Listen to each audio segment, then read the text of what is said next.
J'investis dans les cryptos pour être riche dans le futur. Paire de couilles dans le futal, ainsi soit-il. Mon bitcoin est mon couteau. Bienvenue pour la deuxième partie de l'émission sur les cryptos en général. Je vais évidemment forcément parler de l'ATH Bitcoin qui a été franchi, Moi je vais pas m'étendre là-dessus, mais par contre on va parler du cycle des performances crypto, de différentes cryptos, et puis aussi au niveau psychologique, qu'est-ce que ça peut faire, une crypto qui performe plus qu'une autre ou moins qu'une autre, qu'est-ce que ça fait chez vous en ce moment, c'est un truc que j'ai remarqué, on va en parler, et on va aussi parler d'une alt season en vue, qu'on attend depuis longtemps, ou alors peut-être toujours pas. On va voir qu'il y a des éléments déterminants qui pourront faire que l'alt season va démarrer ou pas. Je parlerai du cycle, ce bull run sur 2024-2025. Est-ce que ça va être différent cette fois-ci? On dit ça à chaque fois. Mais est-ce que cette fois-ci ça pourrait être différent pour de vrai? Et en quoi? On verra que peut-être bien, peut-être que c'est différent, mais bon, on se dit ça à chaque fois, On va détailler ça. Les BRICS aussi, qui s'intéressent à la blockchain, qui ont dit qu'ils allaient utiliser la blockchain comme système de paiement. Donc ça, c'est une énorme news.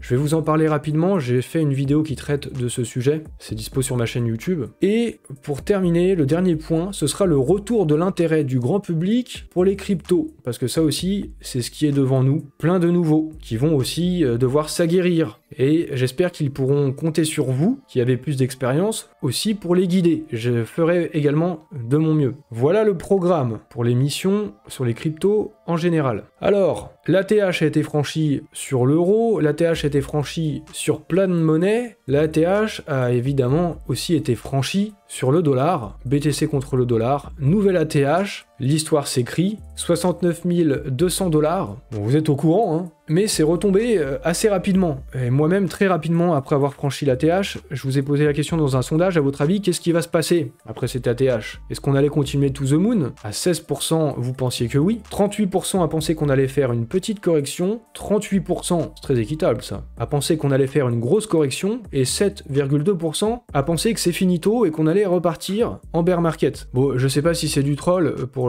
c'est finito, c'est bear market, mais ça m'étonnerait quand même grandement. C'est pas la tendance. A priori. Énorme retournement de situation, c'est pas ça qui devrait se passer. On a eu une correction, elle a été rapide, elle a été très forte, mais elle a été très rapide. Finalement, on s'est restabilisé. Finalement, on sait pas ce qui va se passer au moment où je fais ce live. On sait pas trop dans quelle direction on va. Peut-être quelques données indicatives, comme là, avec cette remarque de Titan of Crypto, au sujet de la Bitcoin dominance. C'est ce qu'on voit là sur le graphique, et c'est un truc dont je vous parle déjà depuis à peu près 2 semaines, dans mes dernières émissions Twitch, c'est qu'on s'attend à ce que la Bitcoin dominance baisse, mais c'est toujours pas le cas. Alors si on regarde la tendance, du coup, elle devrait bien baisser. Alors on se heurte à une sorte de résistance. Et si elle baisse effectivement, on devrait partir en alt season. C'est aussi ce qu'a en tête CryptoRod. On pourrait partir en alt season. Alors d'abord, BTC, qu'est-ce qu'il pourrait faire? Peut-être une correction plus ou moins grosse, peut-être stabiliser pendant un temps. Généralement, c'est un peu ce qui s'est passé quand on dépasse l'ancienne ATH sur les précédents cycles. Il y a une période où on reste sur une même zone de prix, plus ou moins un range, peut-être pendant un mois, peut-être 2 mois, on sait pas bien, mais c'est un peu ce qui se passe par le passé. Et peut-être que cette période-là, ça pourrait être propice pour une alt season. Il y a une autre analyse de Titan of Crypto qui va aussi dans ce sens, et lorsque la capitalisation boursière des altcoins dépasse le niveau de retracement de Fibonacci de 61,8, l'alt season commence. Et là, l'indicateur RSI, voilà, il est passé haussier, il est passé bullish, on en serait à ce point, les 61,8, et on devrait donc partir sur une alt season. Là, c'est ce qui est prévu, je vous en parle aussi depuis plusieurs semaines. Mais ça se fait attendre. On a l'impression que c'est seulement le Bitcoin tout seul qui fonce devant. Mais j'ai regardé ce qui s'est passé depuis 4 mois. En regardant les bougies mensuelles depuis le mois de novembre, ce qui s'est passé sur certaines cryptos majeures qui sont dans la plupart des wallets, dans le top 100. Et voici les performances. À part XRP, qui est quasiment plat, seulement plus 2% sur 4 mois. Sinon, ça se passe plutôt bien, globalement, sur les altcoins.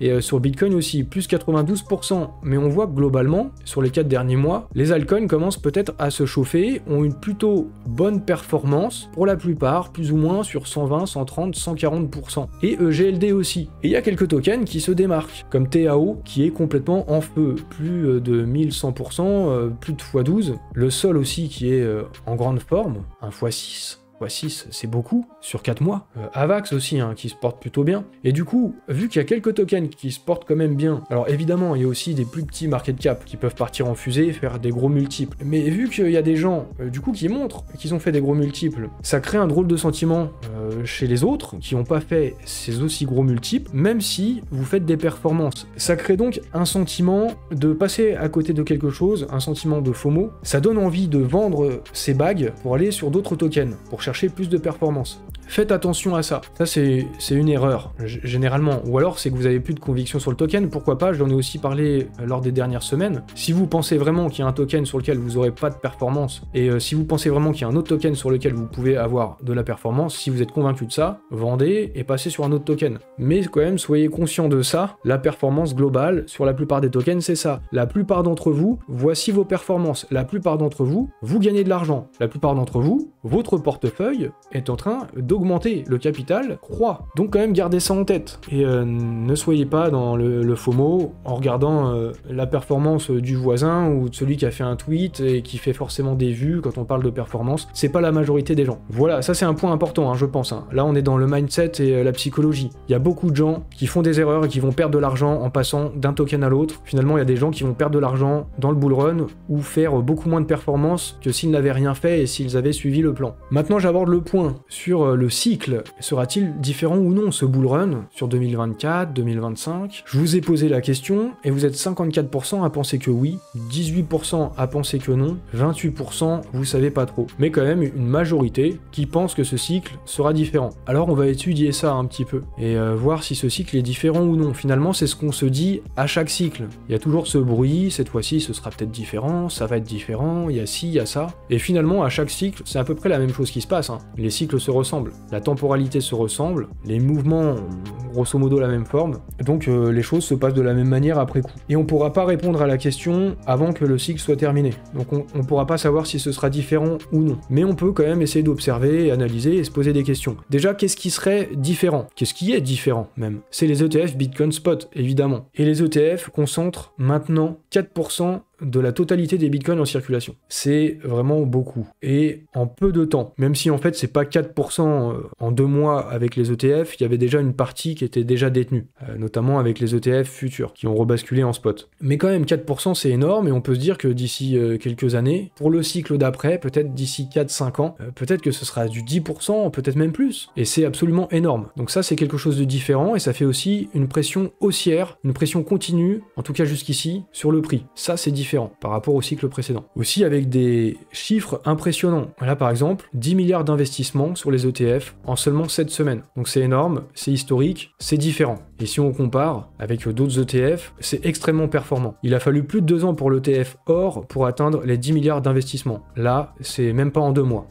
Les ETF, c'est vraiment un truc différent sur ce cycle. Et bien, en plus, voilà, je vous dis ça au passage, BlackRock va débarquer au Brésil aussi avec des ETF Bitcoin. Et également, ETF en vue, possiblement du côté de Hong Kong, ETF Bitcoin Spot à Hong Kong. Donc voilà, ça comme ça, pour continuer de maintenir une pression sur le prix du Bitcoin, quoi de mieux? C'est différent ça. Et du coup, la production de nouveaux Bitcoin ne suit pas la demande soutenue par les ETF. La production actuelle, vous savez, le minage de BTC, ça produit 900 Bitcoin par jour. Après le halving, ce sera 450. Alors que la demande actuellement, elle est de 2800. 2800 contre 900, 2800 contre 450. Qu'est-ce que ça peut produire ça comme résultat sur ce cycle? Est-ce que ça produira des résultats différents? On a aussi le nombre de Bitcoin disponibles sur les exchanges qui est au plus bas depuis 2018. Donc au plus bas depuis 2018, c'est que c'est pas forcément le premier plus bas, hein. Ça a déjà été très bas, mais ça fait quand même 6 ans, et ça produit un choc d'offres, donc une raréfaction des Bitcoins, très peu d'offres, beaucoup de demandes, explosion du prix. C'est pour ça qu'on a remonté aussi fort là, et qu'on a pété la TH. Autre chose qui pourrait être différent, vous avez peut-être vu passer cette nouvelle de Snowden qui mise sur le fait, il fait une sorte de prédiction, il va être révélé au courant de l'année, selon lui, qu'un gouvernement ou des gouvernements ont accumulé du Bitcoin. Ils ont acheté du Bitcoin, ils ont des réserves de Bitcoin. Selon lui. Je sais pas si ça se passera, mais c'est possible. Et finalement, ça pourrait correspondre à une stratégie pour les gouvernements, pour les banques centrales, pour se baquer contre l'inflation, pour baquer les monnaies fiat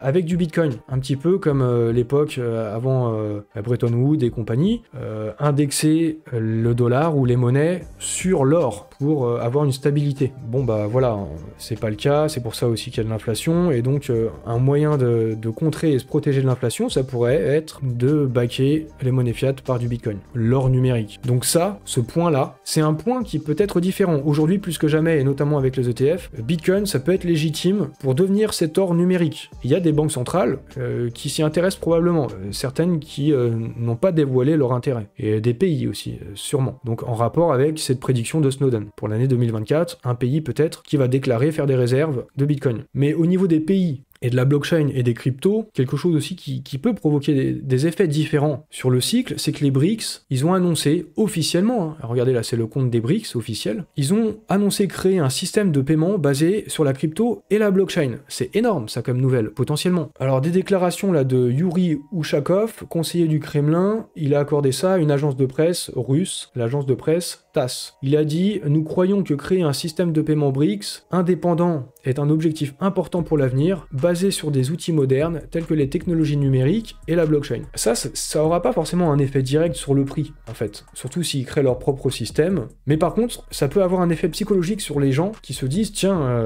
il se passe vraiment quelque chose, c'est vraiment viable. » En fait, la blockchain, c'est en train d'être adopté par les pays de tous les côtés, il y a les ETF, la finance, les BlackRock et tout, donc ça peut avoir des effets psychologiques, et les effets psychologiques influent sur les cycles, c'est très lié, donc pourquoi pas, ça peut provoquer des choses différentes sur ce cycle, peut-être. En tout cas, c'est de la réflexion. Et je vous signale à ce sujet sur les BRICS, l'utilisation de la blockchain, des cryptos, de Bitcoin peut-être. En fait, j'ai traité ce sujet, la vidéo est sortie là aujourd'hui même, c'est disponible sur YouTube. J'avais déjà prévu de faire une vidéo sur ce thème avant que la nouvelle des BRICS, qui compte utiliser la blockchain, avant que ça sorte, j'avais déjà fait une vidéo il y a quelques semaines. Donc là, vous voyez la vignette. La vidéo est disponible. Je traite de sujets, en fait, de géopolitique pas mal. Une guerre monétaire mondiale, de dédollarisation, de remise en cause de l'ordre monétaire mondial. Si c'est des thèmes qui vous intéressent, c'est disponible sur YouTube. Je vous recommande. Moi, c'est des sujets qui m'intéressent. C'est pour ça que j'en parle. Et vous voyez, ça peut avoir des effets sur les cycles. Donc c'est bien de comprendre ce qui se passe un peu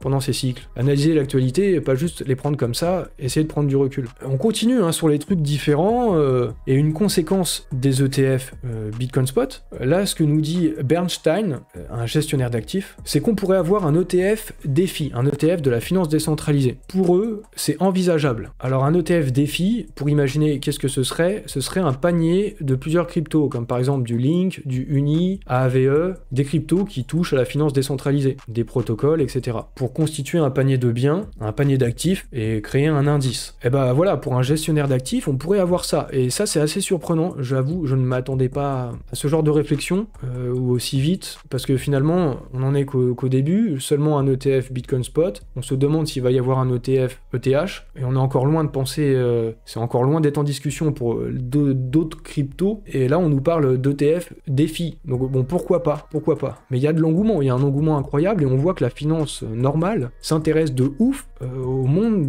de la blockchain, de la tokenisation, des cryptos. Ça, c'est quelque chose de très différent pour ce cycle. Toujours sur cette question des ETF, quelque chose qui pourrait produire de l'impact, et peut-être un impact différent, vu que c'est des événements différents par rapport au précédent cycle. Au sujet de l'ETF ETH, Ethereum, Spot, s'il est validé par la SEC, ça pourrait marquer un début d'une grosse alt season, je pense. C'est une réflexion que je me fais. À ce moment-là, voilà, en gros, ça part, c'est la folie, ETH qui pourrait décoller fort, et les alts, puisque ETH c'est une alt, et on se dit, ça va se déverser sur les autres cryptos, etc., les rotations, donc ça part, c'est la folie. Et on se dit en plus, peut-être, des ETF pour d'autres cryptos, donc ça crée de la hype, alt season. Ça pourrait correspondre avec ce moment en plus, où on se dit que BTC va corriger, peut-être la dominance va baisser, et qu'on pourrait partir sur une alt season. Donc au niveau de la synchronicité, si l'ETF est validé, l'ETF ETH, ce serait parfait, ce serait bien aligné tout ça. Par contre, ça pourrait être refusé. Et si c'est refusé, c'est la Bitcoin dominance qui va s'envoler, et les alts qui prendraient cher. Donc je vous invite à avoir ça en tête.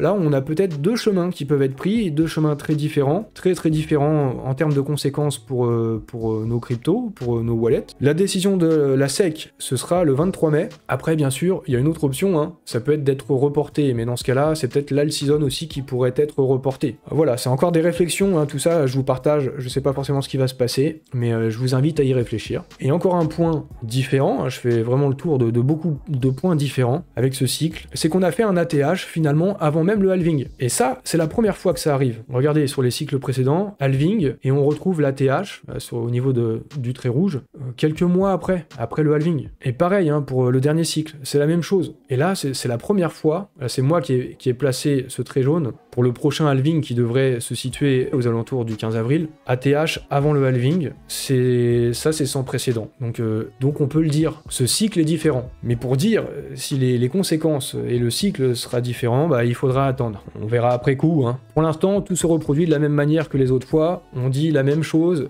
ce cycle est différent. Voilà. Ça c'est ce qui se passe comme d'habitude. Ça change pas.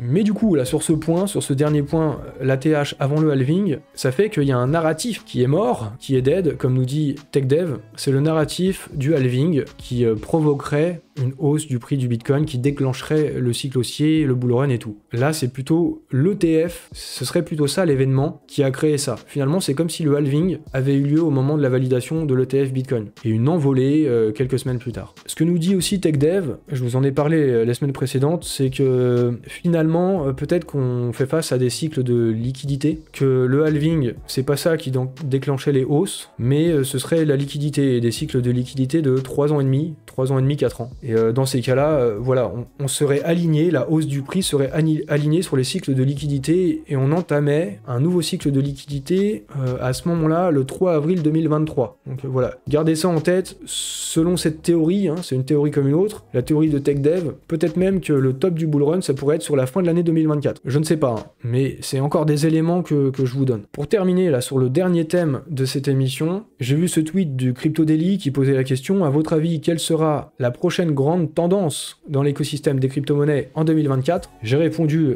avec un peu d'ironie, un peu d'humour, ce sera l'arrivée des touristes, la prochaine narrative. Ils viennent quand il fait beau, ils repartent quand il y a de l'orage, et en ce moment, il fait beau, il commence à faire beau, il commence à faire chaud. On a envie de bronzer sous le soleil du bull run. Bon voilà, je fais des analogies, vous avez compris. On devrait avoir de nouveaux arrivants et des débutants sur le marché crypto. Donc je les appelle les touristes parce que au moment du bear market, la plupart repartent. C'est une petite période de vacances euphorique, on va dire. Là, on est en vacances, du coup. Hein. La période de profit, c'est une période de vacances. Et après, on travaille en bear market. Mais du coup, avec tous ces nouveaux qui vont arriver, je vous ai demandé quels étaient les meilleurs conseils qu'on pourrait donner à des débutants. Et finalement, vous, là, qui avez traversé ces dernières années, qui avez même peut-être l'expérience de plusieurs cycles, vous pourriez accompagner les nouveaux aussi.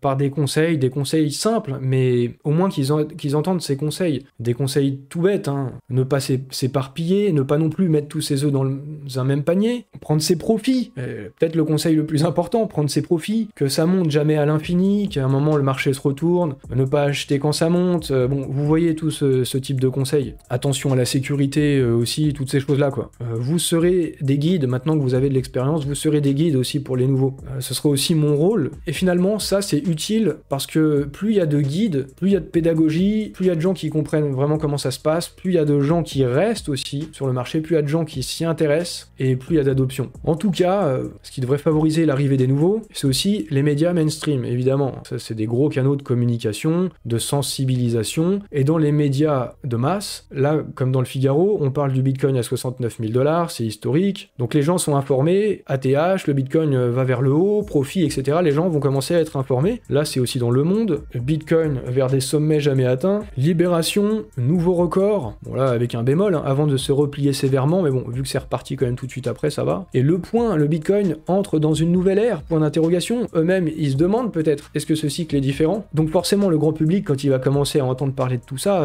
il va revenir. Hein. D'autant plus, vous avez vu cette news peut-être passer, Revolut et MetaMask. En fait, Revolut s'associe à MetaMask pour pouvoir acheter on-ramp directement depuis Revolut. Ce partenariat vise à donner aux utilisateurs ce qu'ils veulent, etc., etc., plus de contrôle sur leur crypto d'une manière simple. C'est aussi plus de simplicité et plus d'accessibilité au grand public sur Revolut. Donc voilà, hein. 40 millions de clients Revolut, 40 millions de personnes qui auront la crypto accessible très facilement. Je vous fais aussi remarquer ce signe pas des temps, hein, ce signe des cycles, quand il y a les mêmes coins comme Shiba, Dogecoin, PP, etc., qui font de belles perfs, généralement c'est aussi les périodes où il y a du monde qui se met à remettre de l'argent dans les cryptos. Donc voilà, c'est peut-être aussi le retour des bonnes ou des mauvaises habitudes. En période de bull run, les comportements des gènes. Bitcoin qui va sembler has-been pour les nouveaux, pas assez de rendement. Donnez-moi du PP, donnez-moi du Shiba, je veux devenir millionnaire en mettant 200 $